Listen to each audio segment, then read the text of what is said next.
होवे सदा, प्रभु से मैं तो यही मांगती।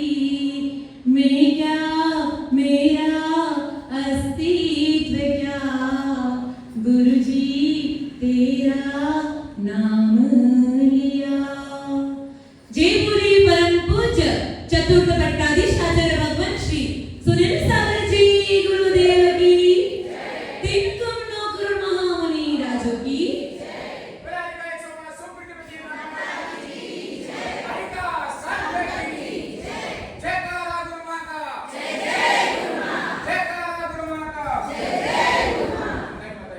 मन्येवरं हरिहरादय एव द्रष्टा, द्रष्टेषु येषु हृदयं त्वयि तोषमेति। किं वीक्षितेन भवता भुवि येन नान्यं, कश्चिन्मनोहरति नाथ भवान्तरेऽपि। हरिहरादिदेवो काहि में मानो उत्तम अवलोकन, क्योंकि उन्हें देखने भर से तुझसे तोषित होता मन है। परंतु क्या तुम्हें देखने से है सामिन मुझको लाभ, जन्म जन्म में लुभा न पाते कोई यह मेरा अभिताप। भक्तमन स्त्रोत में श्री मानतम आचार्य प्रभु आदिनाथ स्वामी की 21 श्लोक के माध्यम से स्तुति करते हुए भगवान से कह रहे हैं कि भगवान, अच्छा हुआ कि मैंने पहले अहितकारी देवों को देख लिया। क्यों भगवान? अब जो मैंने आपको देखा है तो सारी तृप्ति मुझे आपको देखने से हो जाती है। बिन जानते दोष गुणन के कैसे तजे गए। अगर भगवान मैं दोषों को नहीं जानता, पाप को नहीं जानता, तो गुणों को पहचानता कैसे? सही है ना भैया? अगर आपको पता है कि आप में तो कोई क्वालिटी है, तो क्वालिटी कैसे जानेंगे? जो आप दोषों को जानते हैं। वही मानतम आचार्य प्रभु से कह रहे हैं कि भगवान चैवीत रागी नग्न मुद्रा दृष्टि नासा बेधरे। आपको जो दृष्टि है, आपकी छवि है, वो छवि मैंने देख ली है। और मन कहता है नहीं त्राता, नहीं त्राता, नहीं त्राता जगत्रे, वीतरागा परो देवो न भूतो न भविष्यति। इस संसार रक्षक कौन है? मानतम आचार्य कह रहे हैं कि भगवान इस दुनिया में, इस जगत त्रय में, इन 3 लोगों में हमारा कोई भी रक्षक नहीं है। केवल एक वितरागिता ही, एक वितरागी की शरण ही हमारे लिए रक्षक है। कहाँ जाओगे रक्षा करने के लिए? कहाँ जाओ? कौन रक्षा करेगा बताओ? एक बार की बात थी, एक व्यक्ति बड़ा दुखी था। सोचा प्रभु चरणों में चलते हैं, लड्डू वड्डू लेकर गया। जहां गया था उन भगवान को लड्डू चढ़ाए देते हैं। लड्डू लेकर गया, देखा कि लड्डू चढ़ाया, चूहा आकर लड्डू लेकर भाग गया। उसे लगा जब भगवान जी लड्डू की रक्षा नहीं कर पा रहे थे इस चूहे से, तो मेरी रक्षा क्या करेंगे? मतलब मेरा भगवान भगवान नहीं है, चूहा मेरा भगवान है। चूहे को पैक किया पिंजरे में और घर लेकर गया। घर पे जाके चूहे को छोड़ दिया। चूहे की बहुत दिन पूजा भी की, पाठ भी किए। फिर पता चला एक दिन बिल्ली घर में घुस गई। बिल्ली को देख के चूहा भाग गया। उसने सोचा जब चूहा बिल्ली से अपनी रक्षा नहीं कर पा रहा है तो मेरी रक्षा क्या करे। फिर बहुत दिन हो गए बिल्ली को भगवान मानकर पूजा आरती करता था। अज्ञानी जीवों की यही दशा है, 10 जगह भटकता है। बिल्ली को गरम गरम ताजा ताजा दूध पिलाता था। एक दिन वहां घर में किसी कारण से कुत्ता घुस गया। बिल्ली कुत्ते को देख के भाग गई। अब कुत्ते को बिठाया और कुत्ते की पूजा प्रारंभ कर ली। कुत्ता मेरा भगवान हुआ कि कुछ दिनों बाद उस व्यक्ति की धर्म पत्नी ने कुछ बनाया था। कुत्ते ने सुना, रसोई में पहुंच गया, डिब्बा खोला, इधर श्रीदेवी आके डंडा लेकर कुत्ते की पेट बजा दी। उसने कहा, हाँ मेरा भगवान तो मेरी श्रीदेवी है। क्यों? कुत्ते को भगा दिया। अब उसने श्रीदेवी को बिठाया सिंहासन पर, पूजा प्रारंभ कर ली। यहाँ पे करता था नहीं श्रीदेवी की पूजा, चालू कर ली पूजा। 4 दिन हुए, 5 दिन हुए, श्रीदेवी को थोड़ा सा अहम आ गया। देखो ये मेरी पूजा कर चरण कर रहे हैं और सारा काम यही करेंगे, चाय बनाना, सुबह उठकर दूध बनाना, बर्तन माजना, कपड़े धोना, पोछे लगाना, अपन तो कुछ भी करेंगे। अब 4 दिन अगर पूजा कर रहा, उसे गुस्सा आया। उसने कहा एक काम करो, एक गिलास पानी लाकर दे दो। पत्नी की मैं तुम्हारी भगवान हूं, शरण करते पानी मांगते हुए। उसने कहा कोई बात नहीं। फिर दूसरे दिन फिर हुआ, फिर आगे का पालन नहीं हुआ। उसे डंडा उठाया और पत्नी की पेट बचा दी। फिर उसको फील हुआ कि मेरा भगवान तो मैं ही हूँ। यही तो महात्मा आचार्य कह रहे हैं कि ज्ञानी संयम का भगवान आप स्वयं हो। कोई और भगवान है क्या? हमारे आचार्य कहते हैं कि मैं तो आपका व्यवहार से गुरु हूं, केवल मार्गदर्शन के लिए। निश्चय से तो आपका गुरु आपकी आत्मा ही है। क्यों? अगर आप छल कपट कर रहे हो, व्रतों में दोष लगा रहे हो, झूठ बोल रहे हो, शावकाचार का पालन अगर आप नहीं कर रहे हो, श्रवणाचार का पालन नहीं कर रहे हो, बताओ अहित किसका हो रहा है? किसका अहित हो रहा है? आप मंदिर नहीं आ रहे हो, कोई बात नहीं, माताजी ने बताते हैं मंदिर को दर्शन करने चाहिए, वितरागी भगवान है। आप नहीं आ रहे हो, बताओ किसका जा गया? किसका बिगड़ा? आपकी अपनी आत्मा का बिगड़ा ना। माताजी का कुछ कम हुआ क्या? माताजी का तो इतना सा भी कुछ कम नहीं होता है। क्यों? हर जीव अपने से परिपूर्ण है। लेकिन हाँ, जब जीव धर्म के प्रभावना के निमित्त किन जीवों का उद्धार हो जाए, अनंत काल से ये जीव संसार भटक रहा है, अभी तक वितरागी प्रभु की पहचान नहीं कर पाया है, तो हमारा कर्तव्य है सामने से 2 शब्द बोल देना। सामने से क्यों बोल रहे हैं? हमें कोई जरूरत है क्या आपकी? लेकिन साधु फिर भी सामने से बोलते हैं कि भैया हमारे 2 शब्द सुनकर कोई जीव मंदिर आ जाए, प्रभु के दर्शन कर ले, साधु की व्यावृत्ति कर ले, तो इस जीव का उद्धार हो जाए। लेकिन उद्धार होगा कहां पर? कहीं भी चले जाओगे तो उद्धार हो जाएगा, कहीं भी नारायण फोड़ के आ जाओगे तो उद्धार हो जाएगा, तो कहीं भोग चढ़ा के आ जाओ।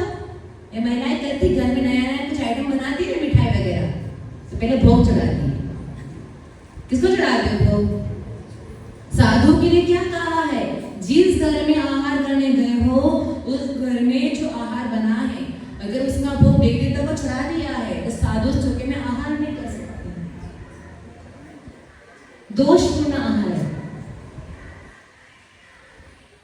क्या होता है उससे? पता है आपको क्या होता है उससे? हमारे देवी तक खुश जाते, फिर क्या चप्पल फाड़ के देते हैं, ऐसा क्या होता है?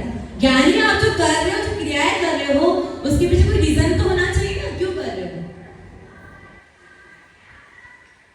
हमसे लोग पूछते हैं अभिषेक क्यों करना चाहिए, पूजा क्यों करनी चाहिए, दर्शन क्यों करने चाहिए, तो हम बताते हैं प्रभु की पूजा से हमारे भव के पापों का नाश होता है, प्रभु के दर्शन से सम्यक दर्शन की प्राप्ति होती है, प्रभु के स्मरण से कर्मों की बेड़ियां कट जाती है। अब हम आपसे पूछते हैं, आपके तो हजारों प्रश्न हैं हमारे प्रति, हमारे प्रश्न का उत्तर आप भी दो। क्या भोग क्यों चढ़ाते हो? क्यों चढ़ाते हो? कोई नहीं चढ़ाता है। कहीं जानते हो? मान तो आचार्य क्या कह रहे हैं? भगवान अब इन आंखों को किसी और को देखने की जरूरत नहीं है। दुनिया में सबसे सुंदर कुछ है तो आपकी मुद्रा है, आपकी छवि है। अब क्या देखना है माता जी? वहां देखने तो जा सकते हैं ना। माता जी क्या बोले? बोल बोल के थके ही नहीं जा सकते हैं। यानी एक शीलवती जो स्त्री होती, नारी होती है, अंजना का बड़ा सुंदर उदाहरण आता है। कहते हैं जैसे शीलवती नारी का समर्पण किसी एक पुरुष के प्रति ही होता है, वैसे ही सम्यक दृष्टि का पूर्ण समर्पण वित्तरागी प्रभु के प्रति ही होता है। अगर कोई स्त्री है, दर दर भटक रही है, तो उसके हाल क्या होते हैं? अंजना का बड़ा सुंदर उदाहरण दिया है पद्म पुराण में। अंजना पवन जय को थोड़ी सी गलतफहमी हो गई। पहले शादी से पहले यहाँ पे तो मिलते थे लड़का लड़की, वैसे पवन जय भी अंजना पहले वहां पे उस काल में परमिशन नहीं थी। पवन जय कहे कि जिससे मेरी सगाई हुई उसको मुझे देखना ही है, कुछ भी हो। और चुपके से अंजना के यहाँ चला गया। पवन जय विद्याधर राजाओं का पुत्र था, विद्याएं थी, गायब भी हो सकता था, तो किसी को दिख भी सकता था। पहुंच गए अंजना के राजमहल में। अंजना अपनी सखियों के साथ में बगीचे में टहल रही थी, वही चर्चा चल रही थी। रागी जी क्या बात करेंगे? राग की बात करेंगे। वैरागी के पास बैठोगे तो वैरागी की बात सुनने मिलेगी। रागी जी रागी की राग की बात करते हैं। वहां पे वही चल रहा था कि संजना की सगाई हो गई, तो किसी ने कहा कि अंजना के लिए तो वो लड़का ज्यादा अच्छा था, पवन जी इतना अच्छा नहीं था। अंजना ने कुछ जवाब नहीं दिया। पहले जमाने के लड़के शर्मिली हुआ करती थी, आपकी जैसे थोड़ी है। कुछ नहीं कहा। पवन जी ने सुन लिया कि मेरे लिए सखियां ऐसा बोल रही, और अंजना ने कोई जवाब नहीं दिया। ऐसा भी नहीं कहा कि पवन जी अच्छे हैं, ऐसा कुछ भी नहीं कहा। बस इसी बात को लेकर द्वेष हो गया। अब क्या किया जाए? सगाई करे नहीं करे, शादी करूं नहीं करूं? शादी तो इसी से करूंगा, लेकिन पति का सुख कभी इसको नहीं दूंगा। इतनी सी बात को लेकर बेर बांध दिया। एकदम रियल कहानी है पद्म पुराण की। शादी भी हो गई। कहते 22 वर्ष बीत गए। पवन जय ने अंजना की तरफ आंख उठा करके देखा। आज की बेटी होती 22 लड़कियों को नहीं दिखता ना, डीएमसी पेपर तैयार हो जाते हैं। 22 वर्ष, लेकिन कहते हैं 22 वर्ष तक अंजना ने किसी पर पुरुष को देखने की बात तो दूर, मन में चिंतन भी नहीं लाया।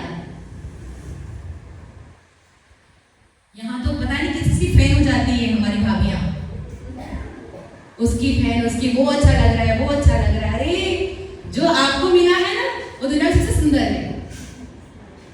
जो सोचो जो आपको मिला है वो सबसे बेस्ट है, अब किसी और को देखने की जरूरत नहीं। अंजना ने सोच लिया जो मुझे मिला है, जैसा मिला है मेरे कर्मों का फल। अंजना ने काम भी तो वैसे किए थे ना।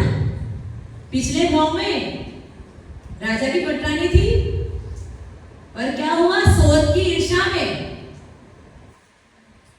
वितरागी प्रभु की प्रतिमा को 22 घड़ी के लिए कुएं में डाल दिया। उस कर्म का क्रिया का ऐसा पाप कर्म का बंद हुआ कि 22 वर्षों तक उसका पवन जय से वियोग रहा। पवन जय को कहा, मां ने कहा बेटा कोई बात नहीं, अंजना पसंद नहीं आ रही है तो दूसरी औरत से शादी करवा देते। अंजना तो स्त्री थी, स्त्री का तो पहला धर्म है शीलव्रत। पवन जी तो दूसरी शादी कर सकता था।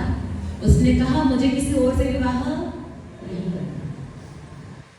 तब जाकर ही तो इतने पवित्र शीलव्रत का पालन किया दोनों ने, तब जाकर ही तो हनुमान जैसे पुत्र की उत्पत्ति हुई। सीता का जीवन निकाल कर देखो, समझ में आता है कहते हैं 5वां महीना था, घर में से थी, और जो कृतांत वक्र उसे जंगल में छोड़ के ना रामचंद्र जी का सेनापति, वो खुद भी सेनापति है, इतना पावरफुल है, वो खुद भी रथ लेकर जा रहा है। तो मैंने चिंतन कर रहा है, इतना घना जंगल, जब मेरे हाथ पर कांप रहे हैं, मेरे रोंगटे खड़े हो रहे हैं, सीता जैसी शीलवती को कैसे भयानक जंगल में छोड़ के जाऊं। तभी सीता क्या कहती है, ये मेरे पाप कर्म का उदय है। रामचंद्र जी को कहना, जिसे मुझे छोड़ा है वैसे धर्म को ना छोड़े। कितनी बड़ी बात कह दी, मुझे छोड़ दिया तो चल सकता है, पर धर्म को जो छोड़ देता है जीवन में, उसके लिए अब कोई आधार नहीं है। जो वितरागी प्रभु की शरण छोड़ देता है इस जग में, अब उसके लिए क्या आधार है।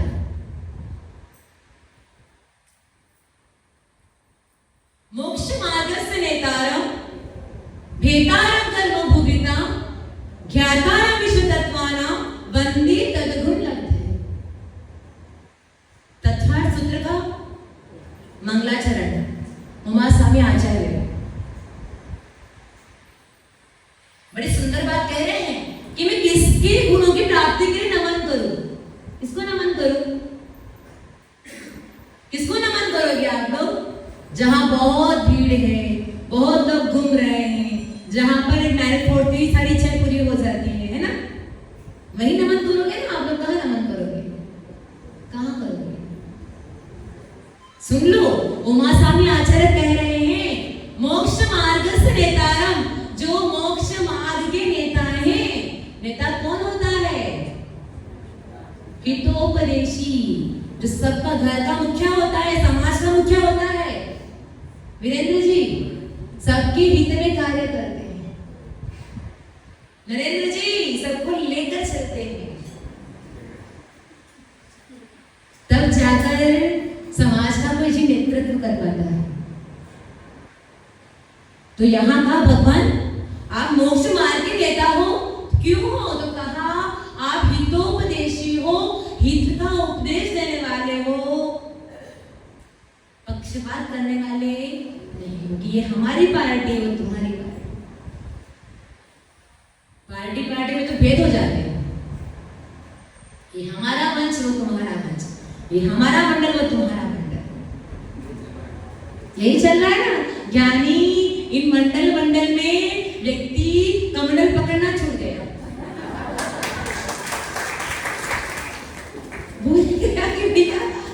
मंडल बने क्यों थे? मंडल पर नाचने कूदने के लिए। हम तो बिल्कुल कहते हैं समाज में मंडल नहीं बनने चाहिए, समाज तो ऐसी होनी चाहिए कि कोई भी साधु आए बिना फोन के न पहुंच जाए। जो सामने वाला को फोन करके बुला रहा है, वो समाज का सदस्य तो है ना, कौन दूसरा है क्या? वो हमारे साथ चला है क्या? तो समाज का अध्यक्ष है, मंत्री है, इसका मतलब ये नहीं है सब कुछ वही करेंगे। उनको समाज को चलाना कैसे है? आपके घर कोई पिता है, दादाजी हैं, घर को चला रहे हैं, इसका मतलब ये नहीं घर दाल सब्जी रोटी झाड़ू पर सब वही करेंगे। ये सिस्टम है क्या घरों में? भाई घर के मुखिया है, सब्जी भी वही बनाएंगे, रोटी भी वही बनाएंगे, पोछा भी वही लगाए, बर्तन भी वही करे। क्यों? मुखिया है ना घर के। समाज में तो ऐसे ही होता है, जो एक अध्यक्ष बन गया, मंत्री बन गया, संतरी बन गया, ऐसा ही है ना? क्या हम कुछ गलत समझ रहे हैं? सही समझ रहे हैं ना कि सब कुछ उनको ही करना है। ज्ञानी जैसे घर में घर के मुखिया व्यवस्था चलाते हैं, वैसे समाज के मुखिया समाज की व्यवस्था चलाते हैं। ध्यान रखना, जो मोक्ष मार्ग के नेता हैं वो किसी को उठाकर बिठाने नहीं भी आ जाओ यहाँ दीक्षा ले लो, वो तो उपदेश दे रहे हैं। उनका उपदेश जिसको सुहाए वो मोक्ष मार्ग में निकलो, जिनको ना सुहाए वो वहीं बैठा बैठा ऊँग जाएगा। ऊँग जाएगा मतलब सो जाएगा, और जिसको सुहाएगा वो तो आगे फाड़ के कान खोल के सुनेगा कि माता जी क्या बोल रहे, पता नहीं कौन सा शब्द हमारे लिए हित हो जाए। एक शब्द चुप गए तो कभी कभी हमारे संग होता है, हमारे आचार्य श्री क्या बहुत कम भी बोलते हैं और बोलते ही बहुत धीरे हैं। हमारी तो आधी आवाज भी नहीं होगी। तो जब बोलते हैं तो क्या हमको पता है कि आचार्य श्री कोई अनुभवी व्यक्ति है, कुछ बता रहे हैं, पक्की बात है, अच्छा ही कुछ मिलना है, बुरा कभी नहीं मिलना। तो आचार्य श्री ने एक बोला और छोड़ दिया। तो कभी कभी माता जी चर्चा करते आचार्य ने ऐसा बोला था, यहाँ पे ऐसा बोला था, तो वो बोलते कब बोला आचार्य श्री, तो हमने सुना ही नहीं था। तो हम कहते इस समय बोला था आचार्य श्री ने, फिर आचार्य श्री क्लियर करते आपने ऐसा बोला था ना, तो आचार्य श्री हंसते हैं कि हाँ ऐसा बोला था। मतलब जिन्होंने कान खोलकर गुरु की बात सुनी है वो सब कुछ सुन पाता है। कभी कभी होता है कि जो महत्वपूर्ण बात थी वो छूट जाती है, और जो फिजूल की बात थी वो सुन लेते हैं। कि प्रवचन में तो मिर्ची मसाला लगाकर करना पड़ता है ना, सीधी आत्मा की बात करेंगे सब भाग जाएंगे। थोड़ा सा बगाड़ रखना पड़ता है हमको भी, नहीं तो टेस्ट नहीं आता है। तो उमा स्वामी क्या करें, जो मोक्ष मार्ग के नेता है, माने सबका हित चाहने वाले हैं। फिर दूसरी बात क्या कही, भेतारम कर्म भूभृताम, जिन्होंने कर्म रूपी पर्वतों को भेद डाला है। कर्म रूपी पर्वतों को कौन भेदता है, संबंध निर्जरा कौन करता है, तो कहा वितरागी, जो राग और द्वेष से रहित है। भीतर में राग पड़ा है मतलब अभी वितरागी नहीं है, और जिसके भीतर राग पड़ा है वो निष्पक्ष निर्णय कर भी नहीं पाता। फिर तीसरी बात क्या कही, ज्ञातारम विश्व तत्वानाम, जो संपूर्ण विश्व के तत्वों के ज्ञाता हैं, ऐसे सर्वज्ञ प्रभु। ये तीन क्वालिटी जिनमें है, ऐसे प्रभु के गुणों की प्राप्ति के लिए मैं उनको नमन करता हूँ। ये नहीं कि मैं आदिनाथ को नमन करता हूँ, मैं महावीर स्वामी को नमन करता हूँ, मैं श्री राम को नमन करता हूँ, मैं हनुमान को नमन करता हूँ, ये कोई बात नहीं कही गई। वहां तो एक ही बात कही गई, ये तीन क्वालिटी जिनके अंदर है मैं उनको नमन करता हूँ।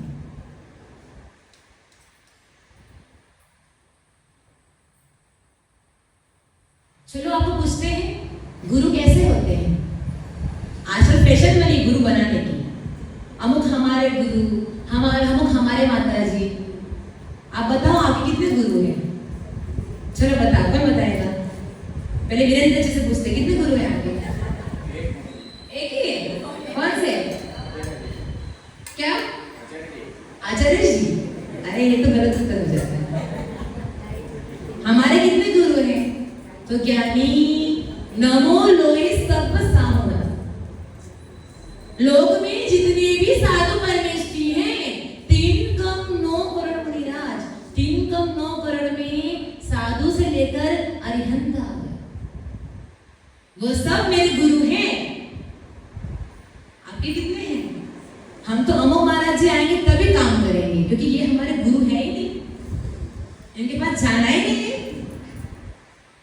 उनके पास पहुंच जाए भूल से तो अर्घ तो उनका ही चढ़ाएंगे जिनको गुरु मानते हैं। क्यों? वही तो गुरु है, बाकी कोई गुरु नहीं है। तो ज्ञानी ऐसे जीवों को भी जिनवाणी मिथ्या दृष्टि कहती है। आप निर्णय कैसे कर सकते हो कि हम माता जी हैं, ये माता जी नहीं है, ये मुनिराज हैं, ये सच्चे मुनि हैं, ये मुनि नहीं है। आपके पास कौन सा थर्मामीटर है बताओ जिससे माप सकते हो कि ये मुनि है और ये नहीं है? खुद के परिणाम खुद ही पहचान लो, वो भी बड़ा मुश्किल है, सूक्ष्म है। कहते हैं हर जीव की परिणति या तो केवल ज्ञानी के ज्ञान में झलक रही है, या उसके कुछ बड़े परिणाम है, स्थूल परिणाम, उसको वो जान सकता है। सूक्ष्म परिणामों को जानना बड़ा मुश्किल है। यह पुष्प सुकोमल कितना है, तन में माया कुछ शेष नहीं, निज अंतर का प्रभु भेद कहो, इसमें रिजुता का लेश नहीं। चिंतन कुछ फिर संभाषण कुछ, क्रिया कुछ की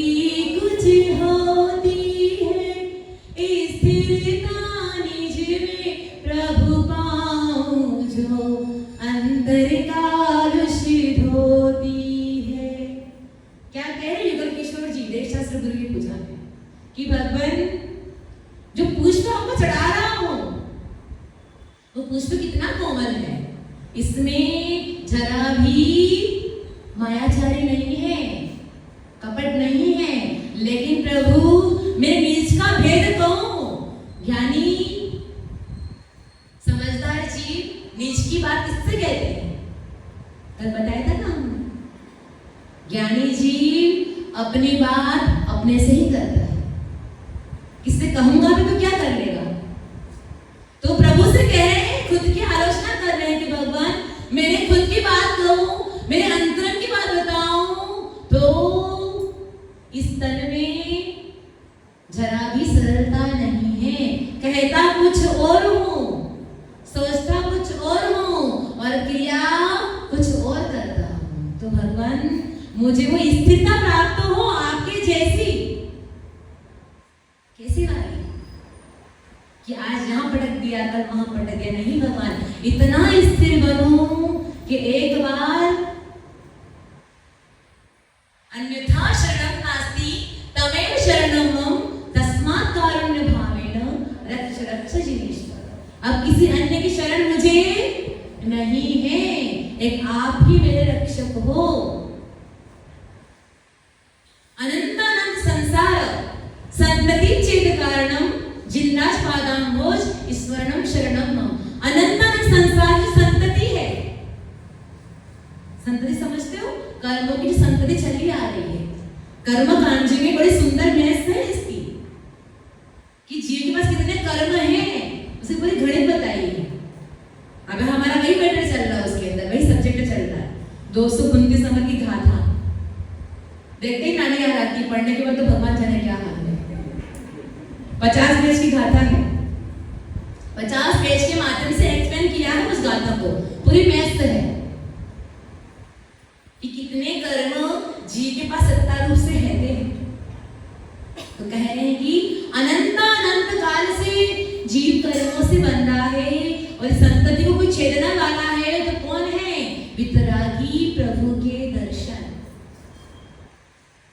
वितरागी की पहचान होनी चाहिए, नहीं तो खुबर होता है ये मंदिर हमारा है, हमारा मन यही लगता है, ये मंदिर तुम्हारा है, तुमको यही जाना है। यानी जब ऐसे भेदभाव आता है तो सम्यक दर्शन टिक सकता है क्या? प्योर सम्यक दर्शन जी तो क्या कहेगा, आप भी आओ, हम भी चलते हैं और सब मिलकर प्रभु की भक्ति करें। और भेदभाव आ गया तो ज्ञानी सम्यक दर्शन वहां से मुक्त हो जाए। एक जन्मा हुआ बालक भी माँ के आंचल को पहचानता है ना माताओं? आंखों से दिखता नहीं, जन्मे हुए बालक को दिखता भी नहीं शायद, है ना? 6 महीने के बाद भी रोशनी आती है, सुना है? कितने महीने के बाद आती है? तुरंत आ जाती है। तो आप ही को पता है भैया, बता दो माताओं, जो भी है नहीं इतना स्पष्ट सुन पाता है, लेकिन कहते जन्मा हुआ बालक भी माँ के आंचल को पहचान लेता है।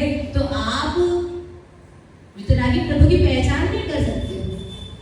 5 इंद्रियां मिली है, अभी दोपहर चल रहा है, बहुत सुंदर विषय चल रहा है। जिनका पुण्य है वो पढ़ पा रहे हैं, जिनका पुण्य कम है वो घर में सो रहे हैं। पर्याप्त 5 इंद्रियां मिला, ऐसे ऐसे कर्म है कि आपकी शरीर की प्रोसेस कैसे हो रही है। अनंत जीव संसार के अंदर जो जन्म भी लेते हैं लेकिन शरीर की प्रोसेस नहीं होती, कर्म ही ऐसा बंद किया। यहाँ 5 इंद्रियां मिल रही है, मन मिल रहा है। सम्यक दर्शन के लिए बहुत बड़ी चीज है, ये बहुत बड़ा साधन है। बिना साधन के काम होता है क्या कभी? अगर आपको यहाँ से उदयपुर जाना है, कैसे जाओगे? चलिए, गाड़ी साधन है ना चलाने के, आपको लक्ष्य तक पहुंचाने के लिए वो 4 व्हीलर साधन है। तो कहा कि अगर आपको सम्यक दर्शन की प्राप्ति करनी है तो कहा कि कोई भी जीव पंचेंद्रिय हो, पर्याप्त हो, गर्भज हो, साकार उपयोग वाला हो, निद्रा से रहित हो, ज्ञानोपयोग वाला हो, इतनी शर्त लगाई है, इसके बाद में सम्यक दर्शन प्राप्त करने की योग्यता है। आप में इसमें से कौन सी चीज नहीं है ये बताओ, क्या नहीं है आपके पास? एक पॉइंट है भाव्य और अभव्य का। सब कुछ होने के बाद भी अगर आप अभाव्य हो तो सम्यक दर्शन नहीं हो सकता है, और आप भाव्य हो और पुरुषार्थ किया तो सम्यक दर्शन हो सकता है। उस सम्यक दर्शन की बात कर रहे हैं, वितरागी प्रभु के दर्शन की बात क्यों कर रहे हैं मानतु आचार्य कि भगवान अब किसी को नहीं देखना है, क्यों? जो मुझे चाहिए था सम्यक दर्शन, प्रभु वो सम्यक दर्शन आपकी छवि को देखने से मुझे प्राप्त हो जाता है। ध्यान रखना, संसार में ऐसे भी जीव हैं जिन्होंने कभी मंदिर दर्शन भी किए हैं, लेकिन एक बार लगन लग गई तो जीवन में मंदिर छोड़ा भी नहीं। कभी वो अजैन लगता था और आज सारे जैनियों को पीछे छोड़ रहा है। किस जीव की पवित्रता कैसी है हम नहीं कह सकते, संबोधन करना हमारा कर्तव्य है, लेकिन अपने आप को महान समझना गलत है। जिसने राग देश कामादे जीते सब जग को जान लिया, सब जीवों को मोक्ष मार्ग का निष्प्रह को उपदेश दिया। किस गुरु की बात कर रहे हैं? गुरु कैसे होते हैं? जिसने राग देश को जीत लिया। अरिहंत भगवान भी गुरु है, लेकिन भक्ति करने वाला चाहिए। भक्ति में सच्चाई होती है तो कर्मों की बेड़ा टूट जाती, बिना मांगे सब मिलता है। और जब भक्तियों में मिलावट होती है तो मांगने पर भी कुछ हाथ नहीं लगता है, यानी केवल दिखावा दिखावा रह जाता है। कब तक करना ये सब कुछ? ऐसा नहीं लगता आप थकते नहीं हो ये सब कुछ करते करते कि रोज आते हैं मंदिर में वही पूजा करते हैं, कभी भीतर की परिणति को जांचने की कोशिश करते हो कि मैं क्या कर रहा हूँ, मेरे परिणाम कैसे बन रहे हैं? ऐसा कभी सोचते हो क्या? नहीं सोचते। हमारे आचार्य जी कहते हैं हर साधक को दिन में 3 बार सामायिक आवश्यक है, तो कम से कम शाम की सामायिक में ये भी सोचना चाहिए कि आज ने दिन भर में क्या किया, कैसे परिणाम रखे, किसी को कैसे शब्द यूज किए बोलने के लिए। शब्दों का भी तो अपना बहुत महत्व है। भावनाएं अच्छी हो, शब्द गलत हो तो भी काम नहीं चलता है, और शब्द अच्छे हो भावनाएं गलत हो तो भी दोनों पॉजिटिव चाहिए ना। अगर एक भी नेगेटिव है तो काम, नरेंद्र जी बताओ काम होगा नहीं होगा? आप बड़े शांत दिखते हो। नहीं शांत। ज्ञानी प्रभु के दर्शन जब भी करते हैं तो दिन भर में एक बार टटोलो कि आज मंदिर गया, 1 घंटा बैठा तो मैंने क्या क्या किया।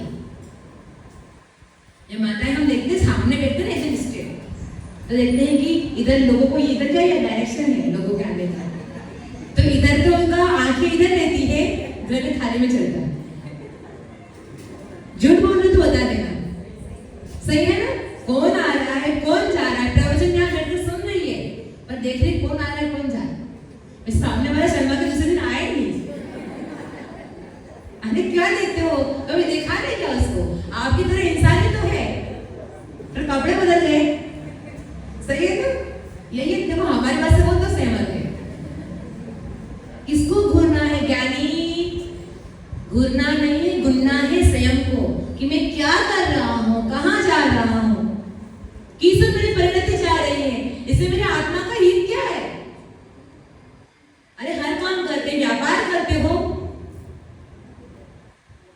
डॉक्टर साहब, कोई भी व्यापार करते हैं, कोई भी ट्रीटमेंट देते हैं किसी को भी है ना, रोगी को पहले चेक तो करो दवाई असर करेगी नहीं करेगी, फिर दोगे ना कि ऐसे दे दो किसी दिन से। मेडिकल वाले इसे क्या करोगे? सर मेडिकल है यहाँ पे फिर इसे लगता बीमार लोग ज्यादा है यहाँ पे, तो मेडिकल ज्यादा है इसलिए हमारी माता जी बीमार पड़ गई।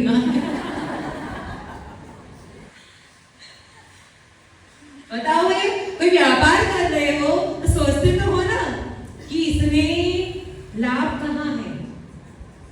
तो जिन्हें दर्शन की जो व्यापार कर रहे हो, पूजा का व्यापार कर रहे हो, हर क्रिया व्यापार है, साधु को आहार दे रहे हो, हर चीज व्यापार है।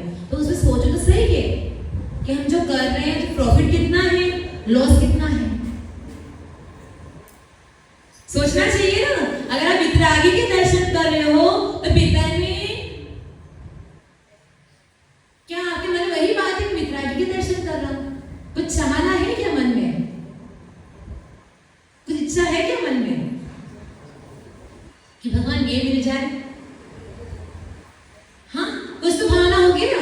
कुलदीप भाई आप तो सोचते हो कि भगवान जी कल्पतरु विधान हो रहा है तो बोले अच्छी लग जाए, सब तो मन बन जाए। किसी किसी के मन में होता है नेवटा भगवान के चरणों में 5 दीपक लगाऊंगा, सही है ना? क्यों? ज्ञानी जब भावनाएं होती हैं तो किसी भी बाधा की जरूरत नहीं होती। बाधा बहुत खतरनाक चीज है। सम्यक दृष्टि जी बाधा नहीं देता है कि बाधा में बंधना है। सम्यक दृष्टि जी स्वतंत्र रहता है। क्यों?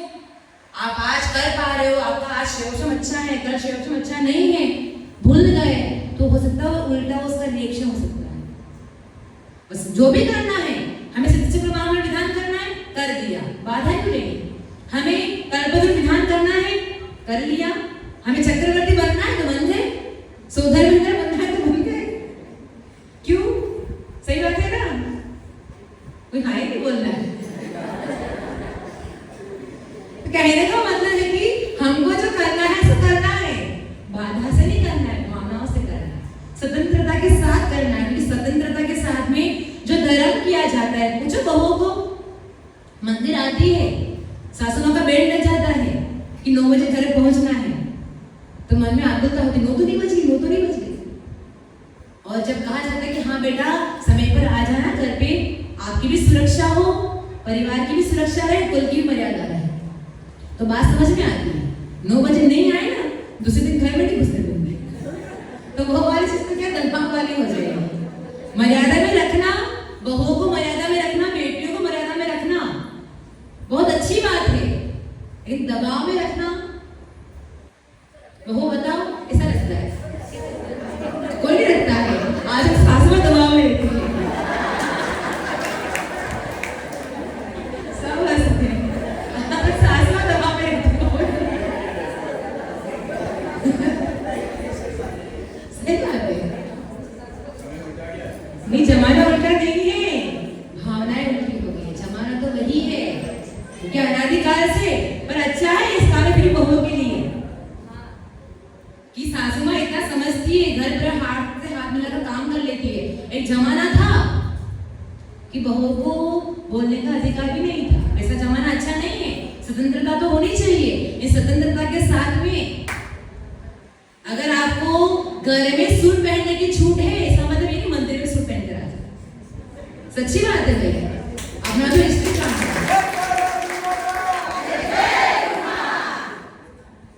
मंदिर में सूट पहन के आना शोभा नहीं देता है घर की बहुओं के लिए। घर की बहुएं साड़ी में ही शोभा देती है। मर्यादा का ध्यान रहे, क्योंकि जो मर्यादा का ध्यान रखते हैं ना, रावण ने मर्यादा का उल्लंघन किया तो रामायण रच गई, फिर आपके घर में महाभारत रचे तो कौन सी बड़ी बात है। इसलिए कोई भी क्रिया करो, प्रभु के चरण में आओ तो हमारी वेशभूषा, हमारे भाव, हमारा रहन सहन, सब कुछ हमारे भावों को प्रकट करे। ऐसी भावना के साथ हम प्रभु चरणों में आएंगे तो हम सबका कल्याण होगा। जय बोलिए परम पूज्य चतुर्थ भट्टारी शासन भगवान श्री सुरेंद्र सागर जी को। बोले 105 सुब्रतमणी माता जी की, बोले हरिका सैन्य की।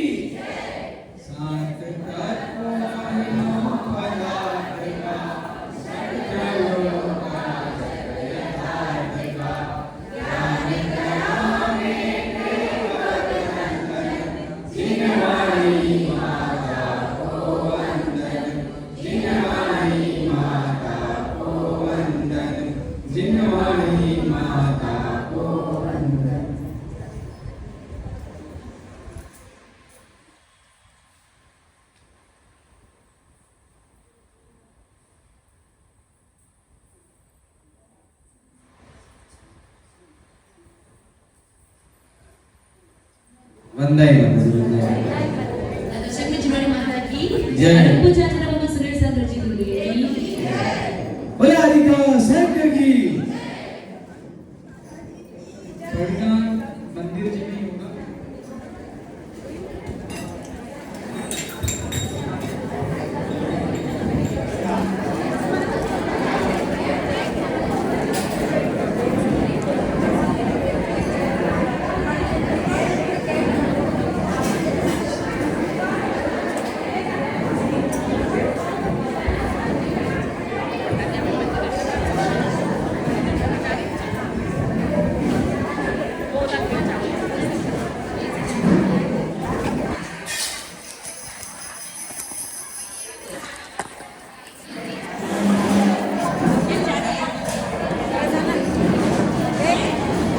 चमचम बंद कर दे.